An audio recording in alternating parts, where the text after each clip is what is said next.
Hello दोस्तों, आप सभी का स्वागत है आपके अपने चैनल स्ट्रगल पॉइंट में। तो दोस्तों, यह बिहार बोर्ड क्लास 8 का मैथ का अध्याय 2 का पहला वीडियो है, यानी पार्ट 1 वीडियो है। ठीक है, अध्याय 2 का पार्ट 1 वीडियो है जिसमें हम लोग इस अध्याय के पहला प्रश्नावली, इस अध्याय के जो पहला प्रश्नावली है यानी प्रश्नावली 2.1 को हल करेंगे। ठीक है, इसके सभी प्रश्नों को हल करेंगे। प्रश्नावली 2.1 के सभी प्रश्नों को हल करेंगे इस वीडियो में। ठीक है,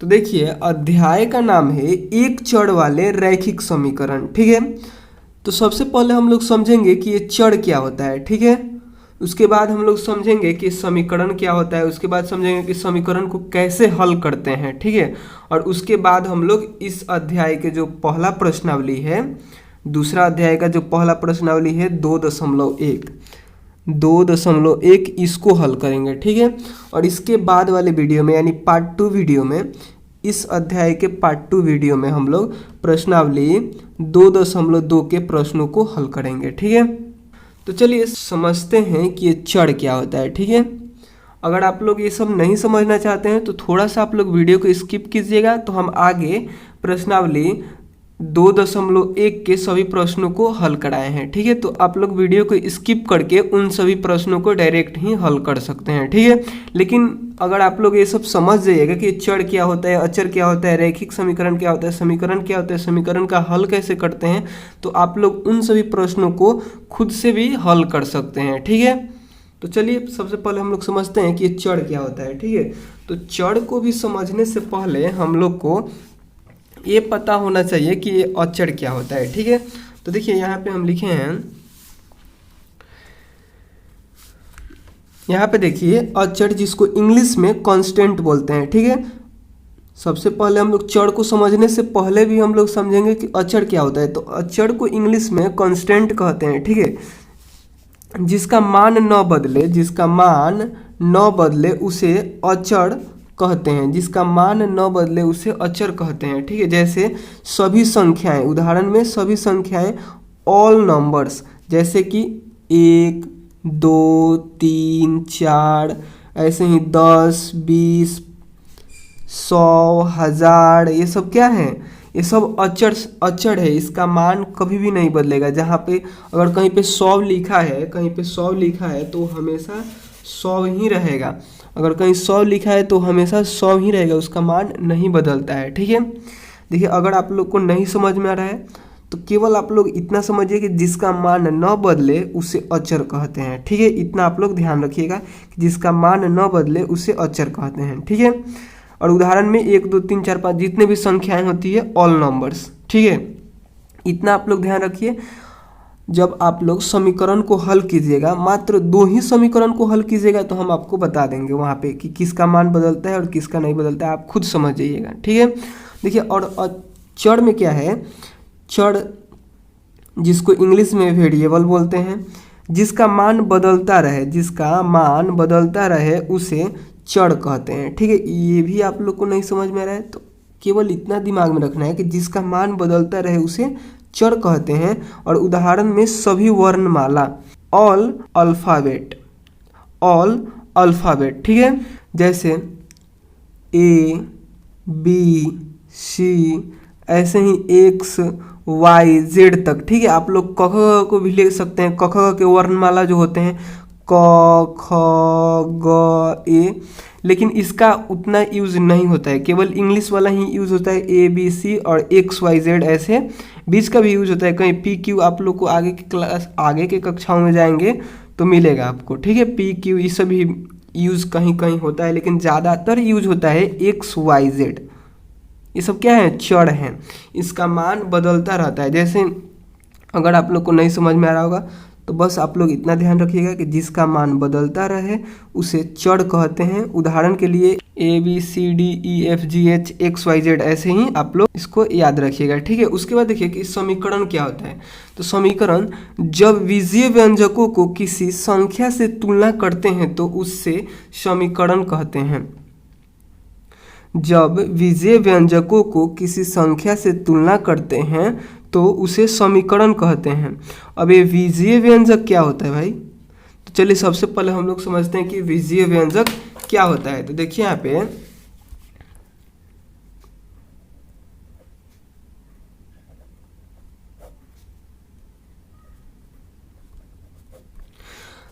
तो जब हम लोग अचर और चर को गुना कर देते हैं, यानी चर अचर को जब हम लोग गुना कर दे, आपस में गुना कर दे, भाग दे, घटाव कर दे, तो उससे हमें जो प्राप्त होगा वो बीजीय व्यंजक प्राप्त होगा। जैसे कि देखिए यहाँ पे, जैसे हमने क्या किया, अचर में से 3 ले लिया, अचर एगो 3 ले लिया, और चर में से हमने x ले लिया। चर क्या है? चर का उदाहरण क्या है? x y z या फिर क ख ग, लेकिन ज़्यादा यूज होता है x y z का, ठीक है। तो इसमें से हम 1 ले लिए, जैसे x ले लिए, और इन दोनों को गुना कर दिए तो हमें बीजीय व्यंजक मिलेगा। यानी 3 में जब x से गुना कीजिएगा तो 3x, 3x क्या है? एक बीजीय व्यंजक है, ठीक है। 3x बीजीय व्यंजक है। इसी प्रकार जैसे हमने इसमें से ले लिया, जैसे 4 ले लिया, इसमें से y ले लिया, दोनों को आपस में क्या कर दिए? गुना कर दिए, तो हमें मिला 4y। तो ये भी एक क्या है? ये भी एक बीजीय व्यंजक है, ठीक है। इसी प्रकार जैसे हमने यहाँ से ले लिया 2 ले लिया, इसको गुना कर दिया z से गुना कर दिया तो 2z, ये भी एक बीजीय व्यंजक है, 2z। ऐसे ही आप ले सकते हैं, इधर से 10 ले लीजिए, अचर में से 10 को ले लीजिए, और चर यानी a b c, इसमें से a b c d e f g h i, इसमें से कोई भी ले लीजिए, जैसे h ले लिए, तो 10 में जब हम h से गुना कर रहे हैं तो यानी 10h, ये भी एक बीजीय व्यंजक है। 10h क्या है? बीजीय व्यंजक है, ठीक है। और इसको किसी संख्या के बराबर करेंगे, जैसे 10h है तो 10h बराबर 2 कर दिए तो ये एक समीकरण बना, ठीक है। तुलना करने का मतलब कि किसी संख्या के उस बराबर कर रहे हैं, ठीक है, तो उससे हमें समीकरण मिलता है, ठीक है। जैसे और भी आप उदाहरण ले सकते हैं, जैसे कि देखिए इसमें से अचर हम ले लेते हैं, जैसे 2 ले लिए, चर हमने ले लिया a ले लिया चर, ठीक है। और इसमें हम जोड़ भी सकते हैं, कुछ संख्या जोड़ भी सकते हैं, जैसे 2 जोड़ दिए तो यहाँ पे हो गया 2a प्लस 2, ये एक क्या है? बीजीय व्यंजक है। 2a प्लस 2 ये एक बीजीय व्यंजक है। इसको किसी संख्या के बराबर कर दिए, जैसे 2a प्लस 2 बराबर 5 के कर दिए तो ये एक समीकरण मिला हमें, ठीक है। तो आप लोग शायद समझ गए होंगे कि समीकरण किसे कहते हैं। तो देखिए, जब बीजीय व्यंजकों को किसी संख्या से तुलना करते हैं तो उसे समीकरण कहते हैं। जैसे यहाँ पे देखिए बीजीय व्यंजक है, क्या है? 2a प्लस 2, ये एक बीजीय व्यंजक है। बीजीय व्यंजक कैसे बनता है?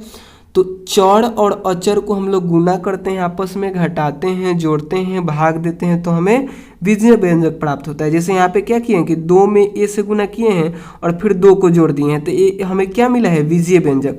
और बीजीय व्यंजक को किसी संख्या से तुलना करते हैं, जैसे यहाँ पे बीजीय व्यंजक हम लिख दिए, बीजीय व्यंजक लिख दिए, और इसको किसी संख्या से तुलना कर रहे हैं, यानी बराबर में, यानी किसी संख्या के बराबर कर रहे हैं, जैसे यहाँ पे 5 के बराबर कर दिए, तो ये हमें जो प्राप्त हुआ, ये समीकरण प्राप्त हुआ।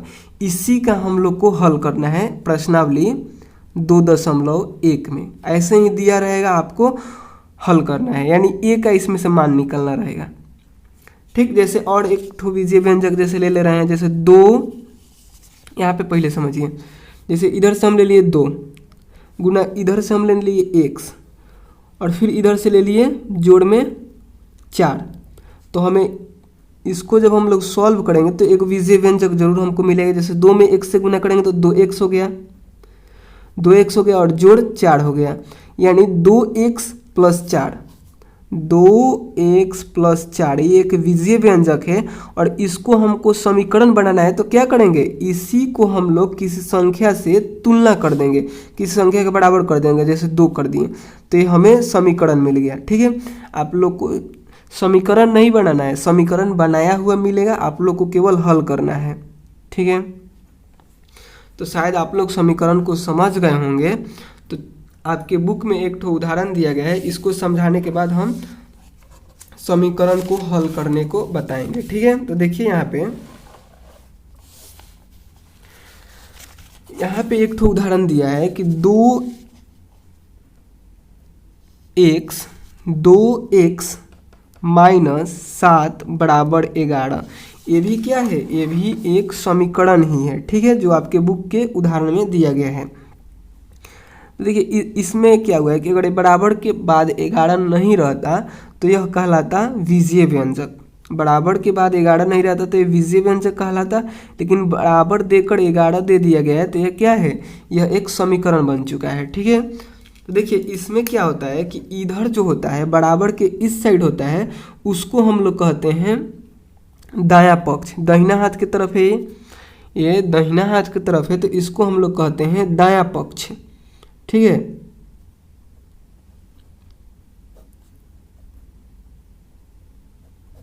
और बराबर के इस साइड होता है, इसको हम लोग कहते हैं बायां पक्ष। यानी बायां हाथ की तरफ जो रहता है बायां पक्ष, जो बायां हाथ के तरफ रहता है उसे बायां पक्ष बोलते हैं, और जो दाएं हाथ की तरफ रहता है उसे दायां पक्ष बोलते हैं। ठीक है, और जब हम लोग समीकरण को हल करते हैं तो समीकरण को हल करने का मतलब क्या हुआ कि x जो दिया गया है इसका मान निकालना है। ठीक है, और जब भी हम लोग इधर के संख्याओं को इधर ले जाएंगे तो चिन्ह बदलेगा, और इधर के संख्याओं को लाएंगे तो इधर जब लाएंगे तो चिन्ह बदलेगा। ठीक है, कैसे बदलेगा, जैसे एक समीकरण को हम हल करके बता दे रहे हैं, जैसे इसी को हल कर रहे हैं तो 2x माइनस 7 बराबर 11 है। ठीक है, तो देखिए समीकरण को हल करने के लिए हम लोग को क्या करना होगा कि चर को एक साइड और अचर को, सभी अचर को एक साइड करना होगा। ठीक है, तो देखिए यहाँ पे जब हम लोग इस समीकरण को हल करेंगे तो यहाँ पे देखिए क्या होगा, 2x बराबर 11, और इसको जब हम लोग इधर लाएंगे तो क्या चीज में है, माइनस में है, तो इधर आएगा तो प्लस में 7 हो जाएगा। ठीक है, और फिर यहाँ पे बचा 2x बराबर, इन दोनों को हम लोग जोड़ेंगे तो ये हो जाएगा 18। 11 में 7 को जोड़ेंगे तो 18 हो जाएगा। ठीक है, और देखिए उसके बाद ये दोनों गुना में है, आपस में दोनों गुना में है, 2x है, तो 2 को हम लोग इधर लाएंगे तो इधर x बचा, और 2 इधर गुना में है तो इधर आएगा तो भाग में, 18 के भाग में चला जाएगा। ठीक है, इस प्रकार से यहाँ पे इसको कटाएंगे तो 2 एकम 2 और 9 बेर में कटेगा, यानी हमें मिला x बराबर 9। x का मान क्या मिला, 9 मिल गया। ठीक है, तो इसी प्रकार हम लोग को हल करना है, x का मान निकाल देना है। समीकरण का हल करने का मतलब यही हुआ। तो ये कैसे करेंगे, तो एक साइड सभी चर को रखेंगे। चर मतलब क्या है, चर मतलब x y z अगर दिखेगा उसको हम लोग एक साइड करेंगे, और बाकी जितना भी संख्या रहेगा उसको बारी बारी से एक एक करके एक साइड लाते जाएंगे। ठीक है, जैसे यहाँ पे 7 था तो 7 को हम लोग इधर लाए पहले, उसके बाद हमको देखा कि ये भी अचरे है तो इसको भी इधर लाना पड़ेगा, तो ये गुना में था तो इधर हम लोग लाएंगे तो भाग में चला आया। उसके बाद ये क्या हुआ है, x अकेले बच गया, यानी x बराबर 9 आ गया। ठीक है, तो इसी प्रकार अब हम लोग हल करेंगे सभी समीकरणों को। जैसे एक और समीकरण ले रहे हैं, जैसे 2a, जैसे एक और समीकरण ले रहे हैं, इसको ले रहे हैं। ठीक है, 2x प्लस 4 बराबर 2। तो इसको कैसे हम लोग हल करेंगे, तो देखिए 2x बराबर 2, और e प्लस में इधर तो इधर जाएगा तो माइनस में, माइनस का 4। उसके बाद देखिए 2x बराबर, इसको घटाएंगे तो यहाँ पे हो जाएगा माइनस का 2। ठीक है, और या फिर या का चिन्ह, उसके बाद x, और e क्या है, गुना में है तो इधर जाएगा तो भाग में, यानी माइनस का 2/2 हो गया। ठीक है, उसके बाद देखिए इन दोनों को हम लोग कटाएंगे तो 1 बड़े में ही कट जाएगा, यानी x बराबर -1 आ गया। देखिए हम बोले थे ना कि जो चर होता है उसका मान बदलते रहता है। देखिए चर क्या था, x, यहाँ पे इसका मान आया 9, यहाँ पे इसका मान आया -1, तो x का मान इसमें फिक्स नहीं रहेगा। जैसे यहाँ पे 13 हम लिख दिए तो 13 निश्चित है कि यह हमेशा 13 ही रहेगा, 13 बराबर 13, हमेशा 13 ही के बराबर रहेगा। लेकिन x है वह, इसका मान हमेशा चेंज होता रहेगा, हर प्रश्न में चेंज होता रहेगा। जैसे x बराबर अभी क्या है, -1 है, और यहाँ पे था x बराबर 9। ठीक है, तो इसीलिए यहाँ पे हम लिखे हैं कि जिसका मान बदलता रहे उसे चर कहते हैं। उदाहरण के लिए a b c x y z, इस सब का मान हमेशा बदलते ही रहता है। ठीक है, निश्चित नहीं होता है। ठीक है, शायद आप लोग समझ गए होंगे। तो अब हम लोग इसके प्रश्नों को हल करते हैं। ठीक है, यानी प्रश्नावली 2.1 के प्रश्नों को हल करते हैं। लेकिन उससे पहले आप लोग समझ जाइए कि चिन्ह कैसे बदलेंगे कि अगर इधर कोई संख्या प्लस में है तो बराबर के इस साइड जाएगा। इसको हम कौन सा पक्ष बोलते हैं? इसको बोलते हैं बायां पक्ष। इसको बोलते हैं बायां पक्ष, यानी बराबर के इस साइड रहेगा तो बायां पक्ष और बराबर के इस साइड दायां पक्ष, यानी दाहिना हाथ की तरफ दायां पक्ष, बायां हाथ की तरफ बायां हाथ की तरफ बायां पक्ष। ठीक है, तो देखिए बराबर के इस साइड रहेगा प्लस में, तो बराबर के इस साइड यानी दायां पक्ष में जाएगा तो माइनस में चला जाएगा। अगर इधर माइनस में रहेगा तो बराबर के इस साइड जाएगा, बराबर के इस साइड जाएगा तो प्लस में चला जाएगा। इधर गुना में रहेगा तो इधर जाएगा तो भाग में हो जाएगा, और इधर भाग में रहेगा तो इधर जाएगा तो गुना में हो जाएगा। ठीक है, तो चलिए अब हम लोग प्रश्नों को हल करते हैं, नहीं तो वीडियो लंबा हो जाएगा। ठीक है, तो देखिए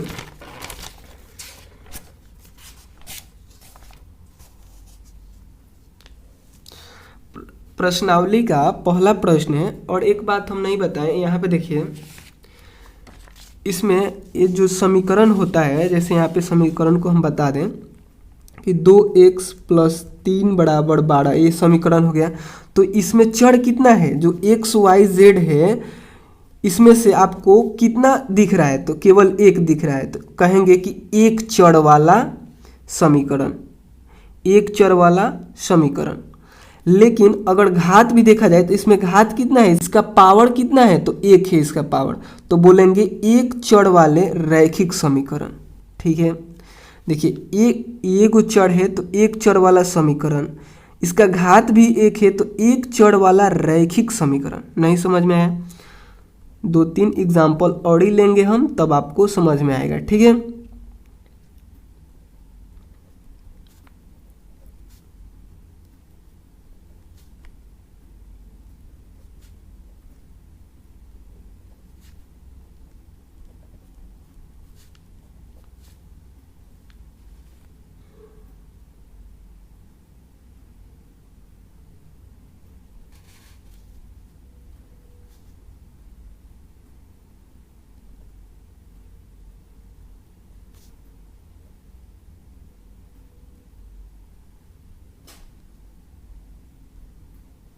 देखिए यहाँ पे देखिए ये जो था इसमें आप लोग को चर एक ही ठो दिख रहा था, इसमें देखिए तो चर, इसमें भी चर एक ही गो है, तो इसका नाम हो जाएगा एक चर वाला। एगो चर है तो एक चर वाला, एक चर वाला, एगो चर है तो एक चर वाला द्विघात।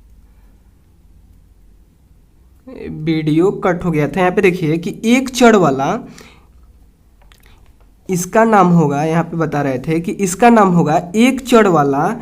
एक चर वाला घात कितना है? 2 गो घात है, इसका पावर 2 गो है, तो इसको बोलेंगे एक चर वाला द्विघात समीकरण। ठीक है, इसको बोलेंगे कि एक चर वाला द्विघात समीकरण। ठीक है, और यहाँ पे देखिए इसमें चर आपको कितना दिख रहा है? चर मतलब ABCD वाला कितना दिख रहा है? तो 1 और 2, तो इसको बोलेंगे 2 चर। इसमें कितना चर है? 2 चर वाला, घात कितना है? पावर दोनों पर एक ही है। अधिकतम घात कितना होना चाहिए? अगर अधिकतम घात 2 गो होगा तो उसको बोलेंगे द्विघात समीकरण। अधिकतम घात 1 गो होगा, मतलब सबसे ज़्यादा घात 1 गो होगा, तो उसको बोलेंगे रैखिक समीकरण। ठीक है, तो ये क्या है? ये रैखिक समीकरण ही है। तो इसमें लिखिएगा कि 2 चर वाले रैखिक समीकरण।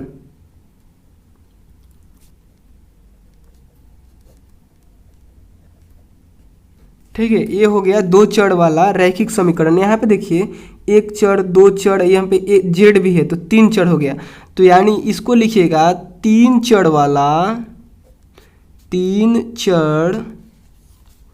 वाला कितना घात है? अधिकतम घात कितना है? सब पर तो एक ही को है, तो ये क्या हो जाएगा? ये भी हो जाएगा रैखिक समीकरण।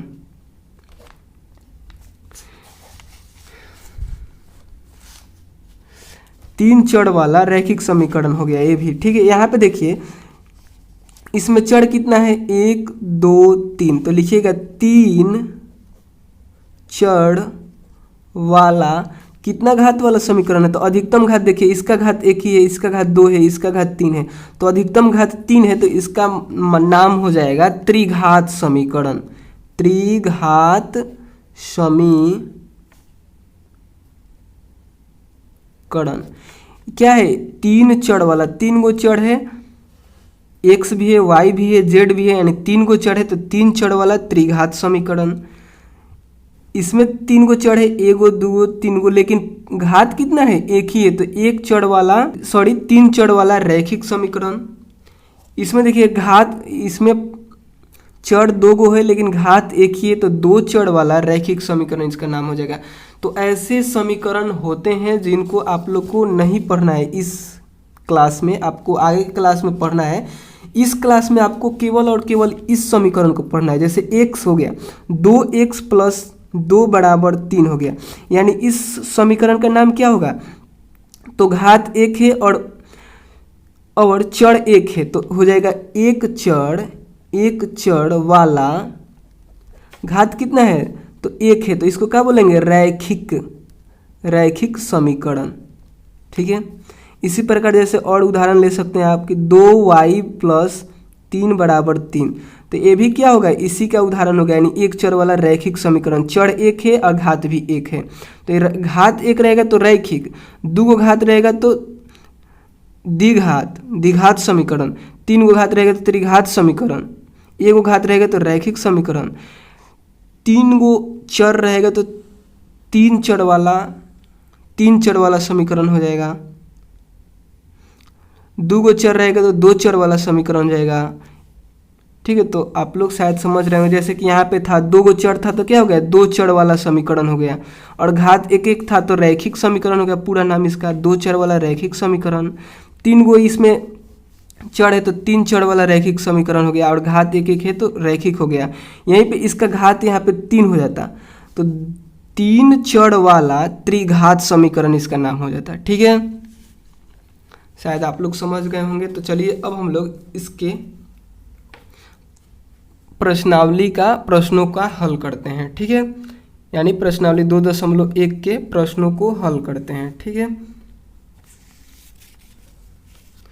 तो देखिए इसमें जितने भी प्रश्न आपको मिलेंगे वो एक चर वाला रैखिक समीकरण ही मिलेगा। ठीक है, यानी उसका घात भी 1 होगा और उसमें चर भी जो होंगे, चर की संख्या होगा वो 1 होगा, और घात भी उसका 1 ही होगा। ठीक है, और जो हम आपको यहाँ पे बताएं ये सब आपको केवल जानकारी के लिए बताएं, ये आप लोग आगे के क्लास में पढ़ेंगे। ठीक है, तो देखिए यहाँ पे पहला प्रश्न है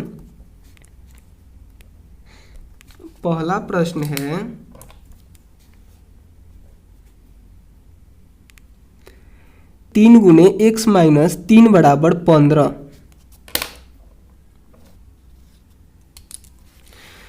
तो इसको कैसे हल करेंगे, तो सबसे पहले यहाँ पे आप लोग या का चिन्ह दीजिएगा। ठीक है, आप लोग लिखना चाहें, ऐसे लिखना चाहें तो आप लोग या लिखिएगा, या फिर ऐसे आप लोग चिन्ह भी दे दीजिएगा या का, यह या का चिन्ह है। ठीक है, या का। ठीक है, तो देखिए सबसे पहले हम लोग इसमें गुना करेंगे, यानी हो जाएगा 3x माइनस इसमें और इसमें गुना करेंगे तो 3 के 9 = 15। अब आप लोग इसको हल कर सकते हैं, ये एक समीकरण है जो कि हमने यहाँ पे पीछे हल कर के बताया है, इसी प्रकार से तो हल करना है। ठीक है, और चिन्ह बदलने के लिए भी आपको हम बताए हैं कि इधर से उधर जाएगा तो कैसे चिन्ह बदलेगा, कहाँ पे बताए थे, यहाँ पे बताए थे, देखिए यहाँ पे। तो देखिए इसको कैसे हल करेंगे, तो देखिए ये सबसे पहले हम लोग इसको इधर लाएंगे, यानी 3x को ऐसे रहने देंगे बराबर 15, और इसको इधर लाएंगे। तो देखिए इधर यह माइनस में है, इधर यह माइनस में है, तो इधर जाएगा तो प्लस में हो जाएगा, यानी 9 जाएगा इधर तो प्लस में हो जाएगा, यानी यहाँ पे आप लिखिएगा +9। ठीक है, फिर या का चिन्ह दीजिएगा, 3x बराबर, इन दोनों को जब आप लोग जोड़िएगा तो यह हो जाएगा 24 के बराबर, यानी यहाँ पे हो जाएगा 24। ठीक है, उसके बाद फिर या का चिन्ह दीजिएगा। अब इसको तोड़िएगा, 3x है तो 3 को इधर भेजिएगा और x को इधर रहने दीजिएगा। ठीक है, तो x बराबर हो जाएगा 24, और इधर ये गुना में है, कुछ का चिन्ह नहीं है तो यहाँ पे गुना में है, तो तो इधर जाएगा तो भाग में चला जाएगा। देखिए गुना में रहेगा तो भाग में आ जाएगा, तो भाग में आएगा तो यहाँ बाटा में चला आएगा 3। ठीक है, उसके बाद इसको हम लोग कटा देंगे तो ये कट जाएगा। 3 एकम 3, 3 8 है 24, 8 फिर में कट गया यानी x बराबर 8 हो गया। ठीक है, इसी प्रकार से हल करना था हम लोग को। इसमें से सभी समीकरण में से हम लोग को क्या करना है कि जो ये चर दिया है इसका मान निकालना है। तो यहाँ पे x बराबर 8 आ गया, यानी x का मान 8 आ गया, बस यही करना था। ठीक है, इधर भी देखिए, इधर देखिए जो यहाँ पे y दिया गया है तो यहाँ पे क्या करना है कि y का मान निकालना है, और यहाँ पे x दिया है तो x का मान, x दिया है तो x का मान, जहाँ पे x दिया है x का, और जहाँ पे y दिया है y का मान निकालना है। ठीक है, तो चलिए अब हम लोग जल्दी से दूसरे प्रश्न को हल करते हैं। तो दूसरा प्रश्न है x बटा 2 माइनस 7 बराबर 15। फिर यहाँ का चिन्ह दीजिएगा, x बटा 2 बराबर 15, और ये -7 इधर जाएगा तो प्लस का 7 हो जाएगा। माइनस है, माइनस में है तो इधर जाएगा तो प्लस में, यानी माइनस के 7 इधर जाएगा तो प्लस का 7 बन जाएगा। फिर अब हम लोग क्या करेंगे कि इन दोनों को जोड़ेंगे। 15 में जब हम लोग 7 को जोड़ेंगे तो ये हो जाएगा 22। ठीक है, और उसके बाद फिर देखिए यहाँ पे यह भाग में है। यहाँ पे आप लोग ध्यान दीजिए कि यह x के साथ 2 भाग में है तो इधर जाएगा तो गुना में हो जाएगा, भाग में रहेगा तो गुना में हो जाएगा। इधर से इधर जा रहा है तो भाग में इधर है तो इधर जाएगा तो गुना में हो जाएगा। तो यहाँ पे आप लोग लिखिएगा x बराबर 22 गुने 2, ऐसे आप लोग लिख सकते हैं। ठीक है, उसके बाद गुना कर दीजिएगा तो यहाँ पे हो जाएगा x बराबर 22 दूनी कितना होता है 44, तो 44 हो जाएगा। ठीक है, उसके बाद देखिए तीसरा प्रश्न है -2x बटे 7 प्लस 2 बराबर 8। ठीक है, तो इसको भी वैसे ही हल करेंगे। सबसे पहले या का चिन्ह देंगे, माइनस के 2x बटा 7 बराबर 8, और इधर ही प्लस में 2 है तो इधर आएगा तो माइनस में 2 हो जाएगा। फिर या का चिन्ह -2x बटे 7 बराबर 8 में से 2 को घटाएंगे तो हो जाएगा 6। उसके बाद फिर देंगे या का चिन्ह, और देखिए इसको पहले इधर लेके जाएंगे, पहले भाग में है तो इधर जाएगा तो गुना में हो जाएगा। तो माइनस का 2x बराबर 6 गुने 7। ठीक है, उसके बाद देखिए या का चिन्ह देंगे, और उसके बाद देखिए इसको आप लोग चाहें तो गुना भी कर सकते हैं या फिर इसको भी इधर लेके जाइएगा। ठीक है, यानी x बराबर ये माइनस का 2 इधर इसके साथ गुना में है x के साथ, तो इधर जाएगा तो गुना में रहेगा तो भाग में चला जाएगा, यानी इसके बाटा में चला जाएगा। तो बाटा में जाएगा तो हो जाएगा 6 गुने 7 बटे माइनस का 2। तो यहाँ पे देखिए ये कट जाएगा, तो कट जाएगा तो आप लोग कटा दीजिएगा, और नहीं कटेगा तो गुना कर दीजिएगा। देखिए आप लोग इसमें गुना कर दीजिए पहले, या x बराबर इसमें जब आप लोग गुना कीजिएगा तो ये 42 हो जाएगा। ठीक है, 7 छक 42, और माइनस का 2 बाटा में बचा है। ठीक है, उसके बाद या x बराबर इसको कटाइएगा तो ये हो जाएगा 21, 21 बार में कट गया, और ये माइनस भी है तो माइनस इसके सामने लगाएंगे, यानी हो जाएगा x का मान हो जाएगा -21। अगर नहीं समझ में आया तो फिर से यहाँ से देखिए, आप लोग को थोड़ा सा कन्फ्यूज़न हो रहा होगा। यहाँ से आप लोग ऐसे भी लिख सकते हैं, जैसे यहाँ पे था कि या 2x बटा 7 बराबर 6, ऐसे था ना।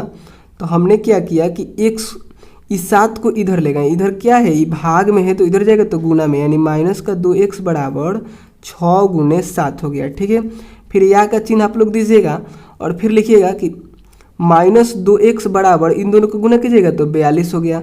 फिर या का चिन्ह, और ये देखिए ई माइनस का 2, यहाँ पे देखिए ये जो माइनस का 2 है वह x के साथ गुना में है, तो x के साथ गुना में, तो इसको हम लोग लेकर आएंगे इधर भाग में, गुना में रहेगा तो भाग में आएगा, तो हो जाएगा x बराबर 42 बटे माइनस का 2।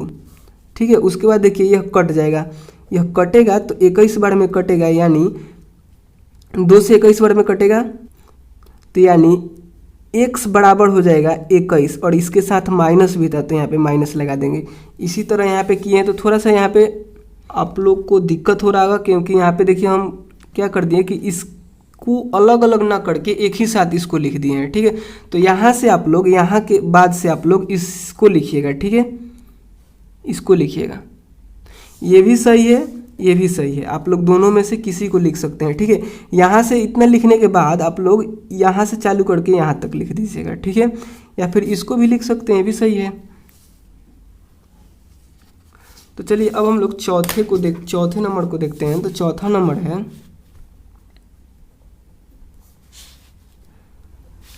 7 माइनस 3x बराबर 18।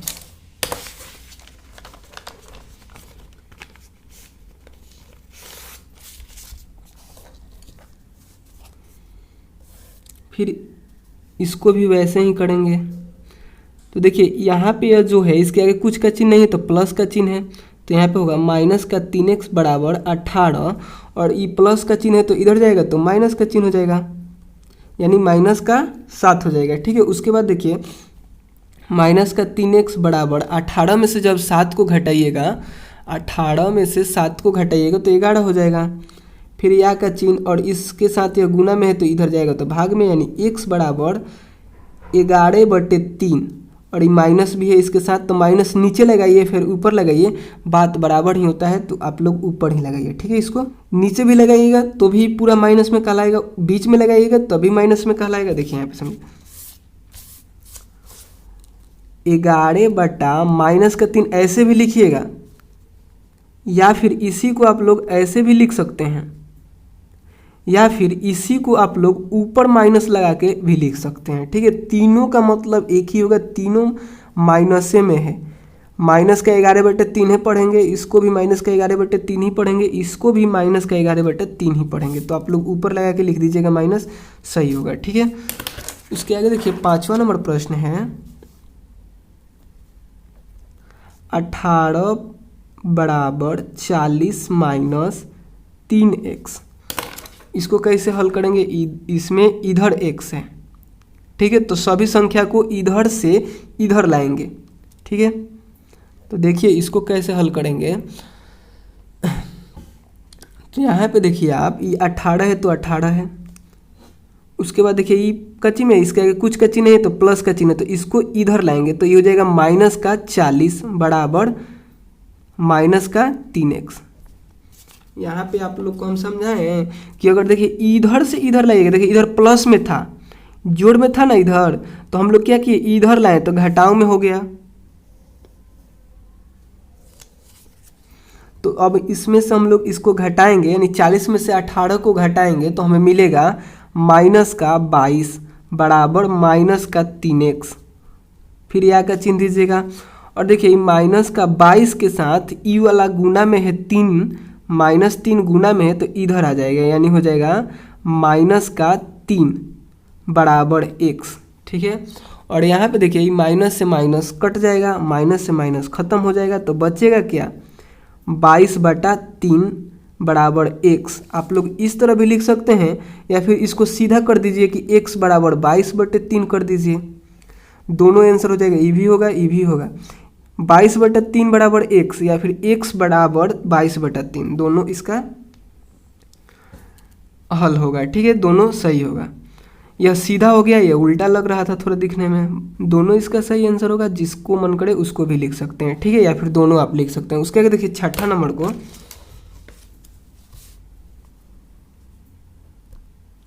6ठा नंबर है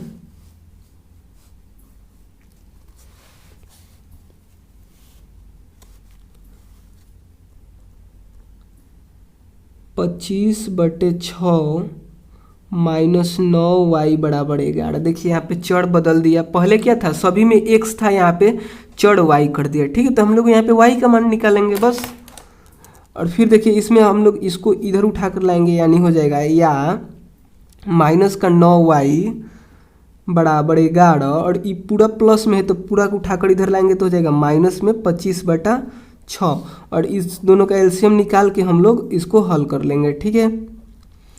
इन दोनों का एलसीएम हो जाएगा 6,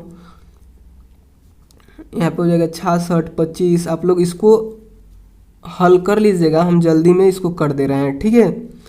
और इसको जब आप लोग घटाइएगा, इन 66 में से 25 को घटाइएगा तो यहाँ पे होगा 41/6, ठीक है। उसके बाद देखिए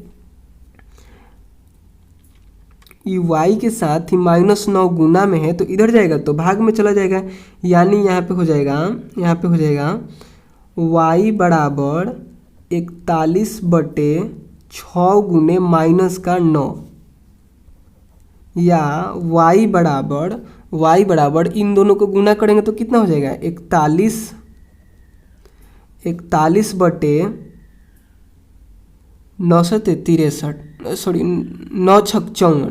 9 हो जाएगा, और ये माइनस यहाँ पे लग जाएगा। देखिए इसको कैसे हल किए, तो यहाँ पे हो गया 41 और बाटा में क्या था 9, -9 में 6 से गुना करना था, -9 में 6 से गुना करना था तो 54 हुआ, और माइनस का तो माइनस को हमने ऊपर भेज के लिखा है, ये नीचे था तो इसको ऊपर कर दिए हैं बस, ठीक है। यानी y का मान हो गया -41/54, ठीक है। उसके आगे देखिए 7वें नंबर प्रश्न है, ये दशमलव में है, ठीक है। तो थोड़ा सा आप लोग यहाँ पे ध्यान दीजिएगा। 2.4 बराबर x/2.5 - 1, ठीक है। दशमलव में भी है तो वैसे ही करेंगे जैसे इन सभी को किए हैं, ठीक है। तो सबसे पहले हम लोग क्या करेंगे, x का मान निकालना है तो x को एक साइड करेंगे और बाकी सभी को एक साइड करेंगे, यानी एक्स्ट्रा यह है 1, इसको इधर लाते हैं उठा के, तो हो जाएगा 2.4 और इसको इधर लाएं तो माइनस में था तो प्लस में हो गया, यानी प्लस का 1 बराबर x/2.5, फिर यहाँ का चिन्ह, और देखिए 2.4 में 1 को जोड़ेंगे तो ये हो जाएगा 3.4, केवल 1 बढ़ाना है तो 2.4 था तो 1 बढ़ा दीजिए तो 3.4 हो जाएगा, ठीक है। उसके बाद देखिए बराबर x/2.5, ठीक है। और देखिए ई इसके साथ भाग में है, x के साथ ही 2.5 भाग में है तो इधर लाएंगे तो गुना में हो जाएगा, यानी 3.4 गुने 2.5 बराबर इधर क्या हो गया x, और इन दोनों को हम लोग गुना करेंगे। तो गुना कैसे करते हैं दशमलव का पता है आप लोग को, तो जैसे है वैसे ही गुना कर देंगे, यानी 34 में हम लोग 25 से गुना कर देंगे, ठीक है। दशमलव हटाएंगे और 34 में 25 से गुना कर देंगे, दशमलव हटाएंगे तो ये 34 बन जाएगा, इसका दशमलव हटाएंगे तो ये 25 बन जाएगा, तो 34 में हम लोग 25 से पहले गुना करेंगे, ठीक है। यानी 5 चौके 20 के 0 हाथ में 2, 5 3 15 16 17, उसके बाद 4 दूनी 8, 3 दूनी 6, उसके बाद बचे यहाँ पे 0 और यहाँ पे हो गया 7 8 15 के 5 हाथ में 1, 7 और 8 15 के 5 हाथ में 1, 6 व 1 7, यानी यहाँ पे हो गया 6 व 1 7, एक हार्सिल भी है तो ये हो गया 8, यानी 85 हो गया, ठीक है। 85 0।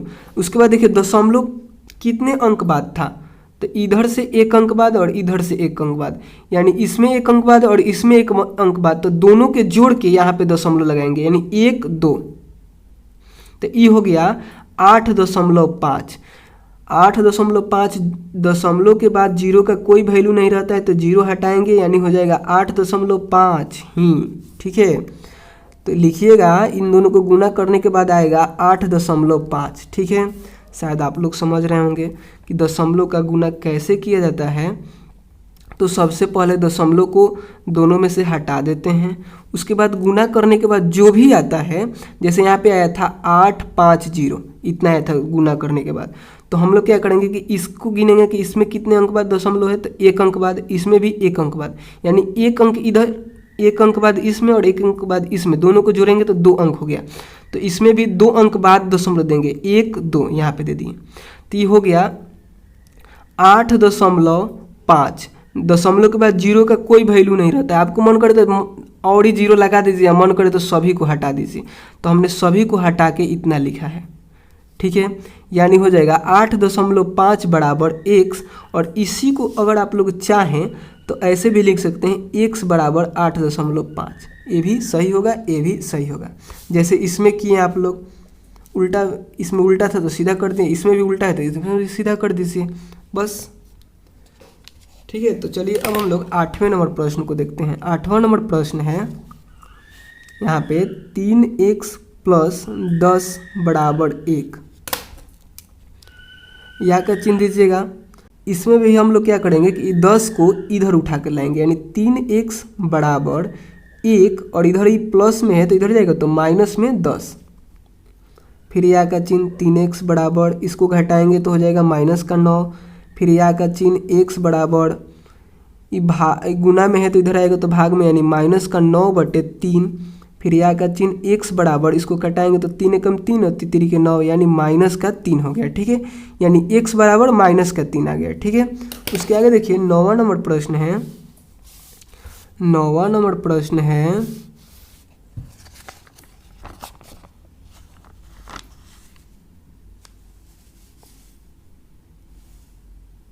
ये दिखा था ना आपको, ये प्रश्न आप लोग को दिखा था? नहीं दिखा होगा तो एक बार समझा दे रहे हैं। देखिए 3x + 10 बराबर 1 था, तो इसको हम लोग क्या किए कि देखिए x का मान निकालना है तो x को एक साइड करेंगे और सभी जितना भी और सभी संख्या है उसको इधर हम लोग लाते जाएंगे। ठीक है, और लास्ट में केवल x को अकेले बचा देंगे और जो बराबर में आएगा वही उसका हल हो जाएगा, यानी x बराबर -3 आ गया। और देखिए आप यहाँ पे देखिएगा x बराबर यहाँ पे -21 आया है, x बराबर यहाँ पे -3 आया है, x बराबर यहाँ पे 8.5 आया है, यहाँ पे x बराबर -11/3 आया है। तो क्या है, ये चढ़ है, इसका मान बदल रहा है, जो कि हम आप लोग को पहले ही यहाँ पे बताए थे कि जिसका मान बदलता रहता है उसे क्या कहते हैं, उसे ही चढ़ कहते हैं। ठीक है, तो वह यही चढ़ है जिसका देखिए मान हमेशा बदल रहा है, कभी 3 आ रहा है, कभी -3, कभी 2 आ रहा है, ऐसे करके आ रहा है। ठीक है, तो यहाँ पे देखिए इसको हम लोग को हल करना था। ठीक है, तो हमने क्या किया कि इस 10 को इधर भेजा, यानी प्लस में था तो इधर गया तो माइनस में हो गया, यानी 3x बराबर 1 - 10। उसके बाद हमने 10 में से 1 को घटाया तो यहाँ पे हो गया -10। उसके बाद 3x बराबर माइनस, यहाँ पे हो गया -9। जब 10 में से 1 को घटाएं तो यहाँ पे हो गया -9। ठीक है, तो 3x बराबर -9 हो गया, और इधर से हम लोग 3 को भी इधर भाग में लाएं तो ये हो गया -9/3 और कटाएं तो हमें मिला -3, x बराबर -3 हो गया। ठीक है, उसके आगे देखिए 9वें नंबर प्रश्न को हल करते हैं। तो 9वां नंबर प्रश्न है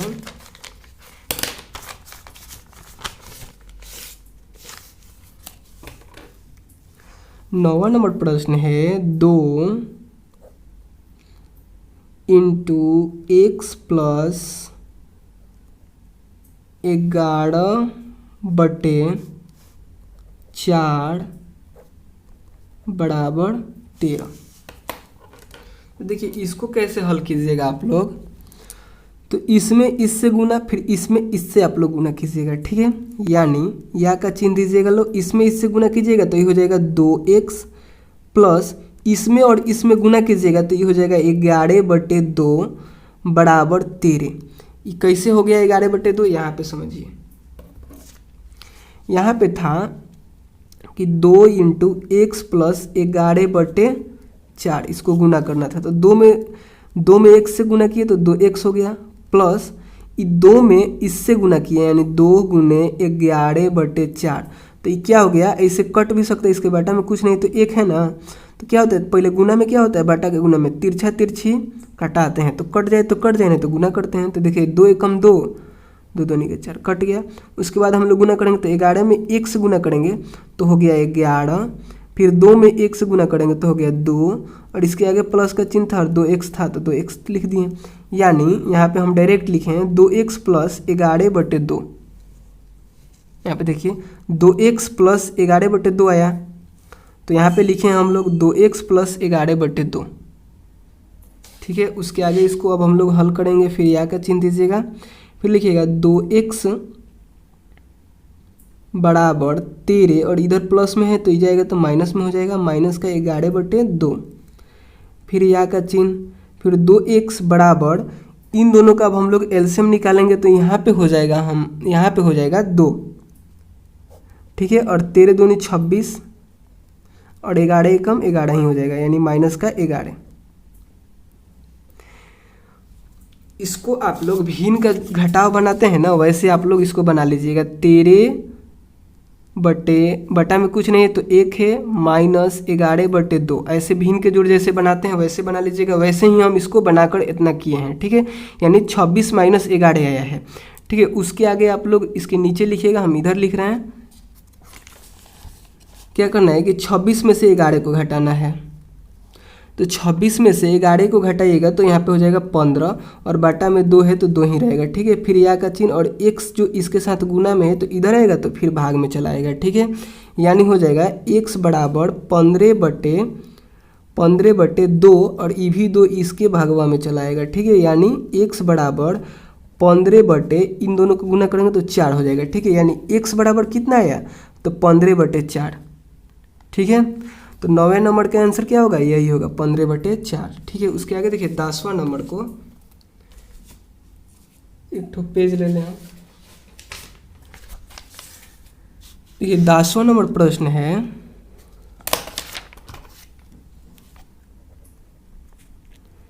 x/3 प्लस माइनस का 14/3 बराबर 3/7। या के चिन्ह दीजिएगा x/3, और देखिए ई माइनस ई प्लस गुना हो जाएगा तो हो जाएगा माइनस का 14/3 बराबर 3/7, ठीक है। फिर या का चिन्ह, और इसको उठाकर अब हम लोग इधर लाएंगे, ठीक है। जिसके साथ x है उसको अभी नहीं छेड़ेंगे, जिसके साथ x नहीं है उसको पहले इधर लाएंगे, ठीक है। यानी हो जाएगा बराबर 3/7, और यहाँ पे माइनस का चिन्ह है तो इधर जाएगा तो प्लस का चिन्ह हो जाएगा। और फिर जिसे भिन्न का जोड़ बनाते हैं वैसे आप लोग बना लीजिएगा। इसको हम फास्ट कर दे रहे हैं, ठीक है। 7 तिरिके 21 हो जाएगा, फिर 3 तिरिके 9 हो जाएगा, फिर 14 सत्ते 98 हो जाएगा, ठीक है। फिर x/3 बराबर, इन दोनों को हम लोग जोड़ेंगे तो कितना हो जाएगा, ये जोड़ने के बाद हो जाएगा 107। जब 98 में 9 को जोड़िएगा तो 107 हो जाएगा, 107/21। फिर या का चिन्ह, फिर x/3 हो गया, और फिर बराबर इधर भाग में है तो इस साइड जाएगा तो गुना में हो जाएगा, यानी 107/21 इधर भाग में तो जाएगा तो गुना में हो जाएगा, और गुना में हो जाएगा तो ये कटेगा पहले, तो 3 एकम 3 और 3 सत्ते 3 एकम 3 और 3 सत्ते 21, ठीक है। उसके बाद गुना होगा तो यहाँ पे बचेगा x बराबर, सॉरी यहाँ पे देखिए जब 3 इधर चल गया है तो इधर आप लोग नहीं लिखिएगा, ठीक है। इधर आप लोगों को केवल x लिखना है, ठीक है। यहाँ तक ले 3 लिखना है, और उसके बाद ये 3 इधर चला आया तो इधर आप लोग को केवल x लिखना है, ठीक है, क्योंकि 3 इधर चला आया है। तो फिर x बराबर हो जाएगा, और ये कट गया तो यहाँ पे आया 7, यहाँ पे आया 1, तो 107 में 1 से गुना कीजिएगा तो 107 ही होगा, और बाटा में 7 हो गया। यानी यहाँ पे x का मान कितना है 107/7, 107/7, ठीक। तो 10वां नंबर का जो आंसर होगा वह यही हो जाएगा, ठीक है। तो देखिए इस प्रश्नावली के, यानी प्रश्नावली 2.1 के सभी प्रश्नों का हल हमने करा दिया, ठीक है। अगर आप लोग को कोई भी प्रश्न नहीं समझ में आया होगा तो आप लोग कमेंट करके पूछ सकते हैं, ठीक है। और अगर वीडियो पसंद आया हो तो प्लीज़ लाइक कीजिएगा, और चैनल पे नए होंगे और चैनल को सब्सक्राइब नहीं किए होंगे तो प्लीज़ सब्सक्राइब भी कर लीजिएगा, ठीक है। तब तक के लिए बाय दोस्तों।